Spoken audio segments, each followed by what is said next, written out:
ರಾಜ್ಯ ಸರ್ಕಾರದಿಂದ ಕಟ್ಟುನಿಟ್ಟಿನ ಆದೇಶ ಹೊರಡಿಸಲಾಗಿದೆ. ಸಾರಿಗೆ ಸಚಿವರಾದ ರಾಮಲಿಂಗಾರೆಡ್ಡಿ ಅವರು ಈ ಕುರಿತು ಮಹತ್ವದ ಮಾಹಿತಿ ನೀಡಿದ್ದಾರೆ. ಸಾರ್ವಜನಿಕ ಸಾರಿಗೆ ವಾಹನಗಳಲ್ಲಿ ತುರ್ತು ನಿರ್ಗಮನ ಬಾಗಿಲುಗಳಿಲ್ಲದಿದ್ದರೆ ಆ ವಾಹನಗಳಿಗೆ ಭೌತಿಕ ಕ್ಷಮತೆ ದೃಢೀಕರಣ ಪತ್ರ ಎಫ್ಸಿ ನೀಡಬಾರದು ಅಂತ ಸ್ಪಷ್ಟ ಸೂಚನೆ ನೀಡಿದ್ದಾರೆ. ಪ್ರಯಾಣಿಕರ ಜೀವ ರಕ್ಷಣೆ ಸರ್ಕಾರದ ಮೊದಲ ಆದ್ಯತೆಯಾಗಿದೆ ಅಂತ ತಿಳಿಸಿರುವ ಸಚಿವರು, ಯಾವುದೇ ಅಪಘಾತ ಅಥವಾ ತುರ್ತು ಪರಿಸ್ಥಿತಿಯಲ್ಲಿ ಪ್ರಯಾಣಿಕರು ಸುರಕ್ಷಿತವಾಗಿ ಹೊರಬರುವ ವ್ಯವಸ್ಥೆ ಪ್ರತಿ ಬಸ್ನಲ್ಲೂ ಕಡ್ಡಾಯವಾಗಿರಬೇಕು ಅಂತ ಹೇಳಿದ್ದಾರೆ.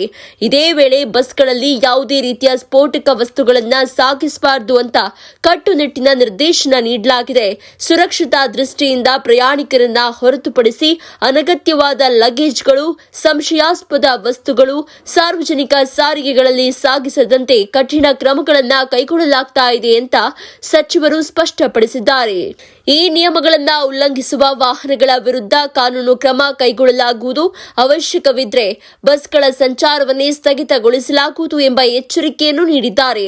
ಇನ್ನು ಮುಂದೆ ಪರಿಶೀಲನೆಗಳನ್ನು ಇನ್ನಷ್ಟು ಬಿಗಿಗೊಳಿಸಲಾಗುತ್ತೆ. ಸಾರಿಗೆ ಇಲಾಖೆಯ ಅಧಿಕಾರಿಗಳು ಬಸ್ ನಿಲ್ದಾಣಗಳು ಮತ್ತು ಮಾರ್ಗ ಮಧ್ಯೆ ತಪಾಸಣೆಯನ್ನು ನಿರಂತರವಾಗಿ ನಡೆಸಲಿದ್ದಾರೆ.